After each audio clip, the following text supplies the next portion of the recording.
Moving on further, लाला, जिस तरह अभी हम बात कर रहे हैं कोयटा ग्लैडिएटर की, पेशावर ज़ल्मी की, शोएब मलिक कब खेलना छोड़ेंगे क्रिकेट?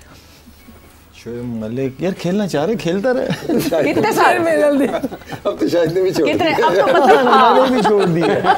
उस दिन मुझे मलिक मोइन खान अकेडमी में मिला ना, वैसे मैं ट्रेनिंग करने जा रहा था, बैटिंग करके वापस आ रहा था, पसीना पसीना हुआ था। तो मैंने कहा खैरियत है मलिक? कह रहा बस खेलना चाह रहा हूँ। वो कह रहा है कि मैं खेलता हूँ ना तो उस वक्त वो चल रही थी नेशनल T20 नेशनल T20 चल रही थी। कहता मैं खेलता हूँ, मेरे साथ जो कप्तान होता है उसका मुझे पता भी चल रहा होता है वो क्या सोचता है उस वक्त, उस सिचुएशन के हिसाब से क्या सोचता है और किस प्लान के साथ टीम को खिलाता है। जहां मेरी जरूरत पड़ती है मैं उसको बताता हूँ ग्राउंड के अंदर। अच्छा। तो उसने ये मुझे रीजन बताया। तो बेचारा बच्चा जिसकी जगह खेल रहा है उसका क्या होगा? इस पे क्या कह सकते हैं? बताया बैटिंग कोई होते नहीं गा, बैटिंग कोई नहीं गा, सिलेक्टर में तुसी दसो। मतलब ये तो एक there should be a line drawn के हाँ जी आप अब मेंटोर हैं। अगर आप मेंटोर हैं तो आप डिसाइड कर लें कि आप प्लेयर हैं कि मेंटोर हैं। बिल्कुल ठीक कह रही हैं आप, मैं क्या कहूँ। वैसे भी उसमें उसका इसलिए आया कि अजान अवैस हैं सियालकोट से, उसने 500-600 किए उसकी जगह। उस वजह से ज्यादा है कि वो बाहर रिजर्व में चले गए और शोएब खेलते रहे। शोएब कुछ आध मैचेस खेल ले, ये नहीं कि सारे मैचेस, ताकि वो जो यंगस्टर है जो लाइन में लगा हुआ है, जो परफॉर्मर है, उसको चांस मिले। बिल्कुल। बाकी यूसुफ बताइए। मैं भी बता सकता हूँ, बैटर की बात ही होती है ना। तो बैटर देखें ये तो बात है बोर्ड की, ठीक है, उनको कोई लाइन ड्रॉ करनी चाहिए। अगर आप मुझे भी कहें खेलना है तो मैं भी खेल लूंगा, इसमें क्या है। लेकिन बोर्ड आप भी खेलेंगे? हाँ, कोई बोर्ड को लाइन ड्रॉ करनी चाहिए कि भैया मतलब नाम तो अभी वहाब का भी आया था कि वहाब भी खेलेगा। वहाब तो छोड़ गया ना, उसने नहीं फिर खेला, उसने विड्रॉ कर लिया। तो ये मेरा ख्याल है कि बोर्ड को कोई डिसीजन लेना चाहिए कि किसने खेलना है किसने नहीं। कुछ चीजें अपने हाथ में भी होनी चाहिए बोर्ड के का। आप दूसरे लोग अपनी मर्जी से सारे खेलना चाहते हैं, कौन नहीं खेलना चाहता है। लेकिन ये कितनी अच्छी बात है, वो कहेंगे मैं ग्राउंड में खेल रहा हूँ तो कप्तान की मदद बड़े अच्छे तरीके से हो सकती है। तो फिर बाकी मेंटोर भी ना अंदर आ जाए वो भी कहेंगे हम भी ग्राउंड में जाके बताएंगे। हाँ, उस दिन विकी भाई को भी देख रहा था, नेट बॉलिंग कर रहे थे। लेकिन वो खुलेगा कौन पास स्टिफ हो जाए विकी भाई।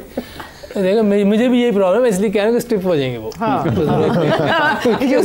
यूसुफ फ्लो में कह गया था, यूसुफ ने फौरन कवर किया। नहीं मैं भी तो स्टिफ होता हूँ ना, वो भी स्टिफ होता है। सही। तो yes, Quetta gladiator versus Peshawar Zalmi, और एक फाइनल हमारे सामने जो है वो टोटल आता हुआ दिख रहा है, and the target is about 216 के बनाए हैं, 217 रन्स का टारगेट। इजी होगा पेशावर के लिए लाला? हमने तो फेवरेट में जी पेशावर का ही नाम लिया है। बदल सकते हैं। बैटिंग लाइनअप बहुत स्ट्रॉन्ग है इनकी यार, बैटिंग लाइनअप स्ट्रॉन्ग है। बाबर भी अभी रन करके आया है, पिच भी मजेदार है, तो मेरे ख्याल में साइम भी है। यानी टॉप 4 की सिर्फ अगर हम पेशावर ज़ल्मी की बात करते हैं, आपको थोड़ा सा मैं हेल्प आउट उस पर कर दूं। Babar Azam, Saim Ayub, Mohammad Haris, Tom Kohler Cadmore, उसके बाद 5वें पे हैं अच्छा Hussain Talat, Max Bryant, and then Mitchell Owen and Alzarri Joseph, और वो फिर शुरू हो जाएगी उनकी। सो ये प्लेइंग 11 पेशावर ज़ल्मी की आपके सामने 6 टोटल है। अच्छा, ओवन और ये जो मैक्स है इसको तो हमने देखा नहीं हुआ, जोसेफ तो बॉलर है। हाँ, देखते हैं क्या होता है। उनकी जो ऊपर वालों की जिम्मेदारी ज्यादा है। 4 power play is very important. 20 over की जो क्रिकेट है इसमें 6 ओवर का बहुत अमल दखल। उनमें दूसरी तरफ जो बॉलिंग है उसमें उस्मान तारिक भी हैं, अबरार अहमद, आमिर, जेमिसन, फ़हीम अशरफ, शोएब मलिक, ये उनकी बॉलिंग है। दो स्पिनर जो आपका शायद बता रहे हैं, 2 स्पिनर जरूरी है, बहुत जरूरी 2 स्पिनर्स। शोएब मलिक के होने से भी तारिक भी है, तारिक उस्मान वो जो रुक के करता है ना वो लड़का, इजी नहीं होगा खासतौर पे गोरों के लिए, वो मुश्किल होगा। मगर एक चीज जो कि आप लोग जो भी जवाब उससे देना चाहे, Usman Tariq was called out. Usman Tariq को भेजा गया था वापस पाकिस्तान क्रिकेट बोर्ड अकेडमी भेजा गया था, उनको बायो मैकेनिक्स लैब में भेजा गया था, उसके बाद कोई रिपोर्ट आई नहीं थी। किसी ने इस तरह नोट किया है उस्मान तारिक को कि वैसे वो चेक करते हैं कि नहीं? मैं तो रिजाइन किया हुआ सितंबर का किया, तो ये उधर होते हैं। मैं तो अकेडमी जाएंगे। आपने देखा है उस्मान तारिक को बोल करते हुए? जी देखा। हाँ, डू यू बिलीव कि वो अभी भी अब सही हैं या चेक कर रहे हैं? जो पॉज था उनका वो दैट वाज वन कंसर्न कि वो पॉज ज्यादा कर रहे हैं। देखिए नेकेड आई से एक्सटेंशन और ये चीज देखना मुश्किल था। मैं तो आई थिंक वो टेस्टिंग होके ही वो आया होगा, उसके बाद पास करके क्लियर करके ही आया होगा। हाँ। इस तरह का होगा तो दोबारा कॉल हो जाएगा, दोबारा उसको वो जाना पड़ेगा उसके ऊपर। तो आई थिंक क्लियर होके आया तो ठीक ही होगा। अच्छा कंफर्म भी करता है इधर देख के ठीक कह रहा लगा। अच्छा वसीम साहब, ये जो कैप्टन हैं इस वक्त जो आपने चेंज किया है, कुछ नए खिलाड़ियों को शामिल किया है, कितना मुश्किल या कितना आपके ख्याल में ये बेहतर हो सकता है और कितना मुश्किल होगा जो नए कप्तान है? नहीं, आप इनसे ये सवाल पूछें जो आपने कैप्टन चेंज कर किया है या करवाया है, किस वजह से करवाया है? दूसरे असल मकसद वही था। Fatima, what was the reason? आपके आते ही फौरन आपने जो है फातिमा को एज कैप्टन अपॉइंट किया, व्हाई? देखिए, for me captain is the most important part आपके ग्रुप के अंदर पूरी तरह। तो उसने वो लीड, तो उसके बॉक्सेस सारे टेक करना बहुत ज़रूरी है। And what she brings into the team, obviously वो एज ए इंडिविजुअल भी और एज अ प्लेयर और एज अ लीडर भी। तो अगर फातिमा को देखते हैं तो आई थिंक सबसे ज़्यादा एनर्जेटिक आपको नज़र आएगी, चाहे वो बॉल उसके हाथ में है, चाहे वो फील्डिंग में है, चाहे वो बैटिंग में है, तो वो she takes all the boxes. और जिस तरीके से वो टीम को लड़ाती है अंदर, obviously she is a fighter, trickle down करती है वो एनर्जी टीम के अंदर। एग्जैक्टली। और दूसरा जो ब्रांड ऑफ क्रिकेट हम चाह रहे थे कि अभी पहले भी आप यही बात करते थे, हम थोड़ा रुक के खेलते थे, बहुत स्लो खेलती थी।